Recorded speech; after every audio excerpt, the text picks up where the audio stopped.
এ নিয়ে আরো জানাতে এই মুহূর্তে ডিবি কার্যালয় থেকে যুক্ত হচ্ছেন সহকর্মী শাহাদাত নিশাত। নিশাত, কোন মামলায় তাকে গ্রেফতার দেখানো হয়েছে, এ নিয়ে কি তথ্য রয়েছে আপনার কাছে, জানাবেন আমাদের। জি, যেমনটি বলছিলেন আপনি, আসলে সন্ধ্যার দিকে কিন্তু বারিধারা এলাকা থেকে সাবেক সমাজ কল্যাণ মন্ত্রী ডাক্তার দীপুমণিকে গ্রেপ্তার করা হয়েছে এবং কিছুক্ষণ আগে কিন্তু তাকে ডিবি কার্যালয়ে নিয়ে আসা হয়েছে এবং ডিবি মূলত তাকে গ্রেপ্তার করেছে এবং গ্রেপ্তার করে সন্ধ্যায় গ্রেপ্তার করে তাকে যে বারিধারা যে বাসা থেকে গ্রেপ্তার করেছে তার এক আত্মীয়র বাসা থেকে সেখান থেকে ডিবি কার্যালয়ে নিয়ে আনে এবং সেই ক্ষেত্রে যে মামলায় মূলত তাকে গ্রেপ্তার করা হয়েছে, আমরা এখন পর্যন্ত যেটি জেনেছি, চাঁদপুর জেলা বিএনপির সভাপতি শেখ ফরিদ আহমেদ মানিকের বাড়িতে হামলা, লুটপাট এবং ভাঙচুরের ঘটনা ঘটেছে এবং এই ঘটনায় দীপুমণি এবং তার বড় ভাই ডাক্তার জেডার ওয়াদুদ টিপু সহ আওয়ামী লীগ এবং সহযোগী সংগঠনের প্রায় 5 শতাধিক নেতাকর্মীর বিরুদ্ধে মামলা করেছে যে বিএনপির সভাপতি এবং সেই ক্ষেত্রে একই সাথে সেই মামলাটি মূলত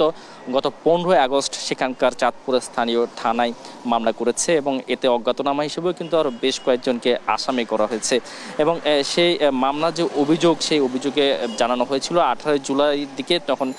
যে সন্ধ্যায় তখন যে জেলা বিএনপি সভাপতি তার বাড়িতে শত শত আওয়ামী লীগ নেতাকর্মী দেশীয় অস্ত্রশস্ত্র নিয়ে কিন্তু হামলা করেছে এবং পুরোটাই দীপুমণির ভাইয়ের নেতৃত্বে হামলা হয়েছে এবং সেক্ষেত্রে সেই হামলার নেতৃত্ব দিয়েছিলেন দীপুমণি, এমনটাই অভিযোগ আনা হয়েছিল এবং সেই মামলায় মূলত তাকে গ্রেপ্তার দেখানো হয়েছে এবং সেই মামলায় তাকে গ্রেপ্তার দেখিয়ে আজকে ডিবি কার্যালয়ে কিছুক্ষণ আগে নিয়ে আসা হয়েছে। আমরা ডিবি সূত্রে যে বিষয়টি এখন পর্যন্ত জেনেছি, আগামীকালকে তাকে মূলত আদালতে তোলা হবে এবং আজকে তাকে ডিবিতে রাখা হবে, ডিবি কার্যালয়ে রাখা হবে এবং পুলিশ একই সাথে তার রিমান্ড চাইবে, কারণ সেই ঘটনাকে কেন্দ্র করে যেহেতু বড় একটি ঘটনা ঘটেছে এবং একই সাথে আমরা যতটুকু জানি চাঁদপুরে বৈষম্য বিরোধী ছাত্র আন্দোলনকে ঘিরেও দীপুমণির পরিবার কর্তৃক সেখানে ব্যাপক হামলা হয়েছে এবং বেশ কয়েকজন শিক্ষার্থী নিহত থেকে শুরু করে বেশ কয়েকজন আহতের ঘটনা ঘটেছে। তো সেই ঘটনার কারা আসলে ইন্ধন দিয়েছে এবং একই সাথে এই ঘটনার সাথে আরও কারা কারা জড়িত, সেই বিষয়গুলো নিয়েই যে ডিবি জিজ্ঞাসাবাদে তাদের যে রিমান্ড চাইবে এবং সেই রিমান্ডের প্রেক্ষিতে তাদের নামগুলো যেন উঠে আসে সেজন্য সেগুলো রিমান্ডে জিজ্ঞাসাবাদ করা হবে এবং একই সাথে আমরা আরও চাঁদপুরের সূত্রে যেটি জেনেছি, দীপুমণির পরিবারের কর্তৃক সেখানকার বিভিন্ন ধরনের ক্ষমতার দাপট দেখানো, অর্থাৎ ক্ষমতার দাপট দেখে সেখানে বিভিন্ন ধরনের চাঁদাবাজির ঘটনা ঘটেছে এবং মেঘনা নদীর থেকে শুরু করে চাঁদপুরের সেই চাঁদপুরে মেঘনা নদীর মোহনা হওয়ার কারণে সেখানে অবৈধভাবে নদী থেকে বালু উত্তোলন সহ বেশ কিছু অভিযোগ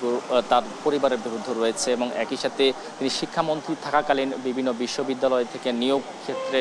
তার পরিবারের দুর্নীতির তথ্য কিন্তু বারবার বিভিন্ন গণমাধ্যমে উঠে এসছে এবং এখনও অনেক কিছু প্রমাণিত। তো আসলে সব কিছু মিলিয়ে এখন পর্যন্ত যে পরিস্থিতি, আমরা বর্তমান ডিবি কার্যালয়ে রয়েছি, ডিবি কার্যালয়ে তাকে কিছুক্ষণ আগেই নিয়ে আসা হয়েছে এবং আজকে তাকে ডিবিতে রাখা হবে এবং আগামীকালকে তাকে আদালতে তোলা হবে এবং সেখানে পুলিশ তার রিমান্ড চাইবে। তো ডানা, এই ছিল ডিবি কার্যালয়ের সামনে থেকে আমার কাছে থাকা সবশেষ খবর।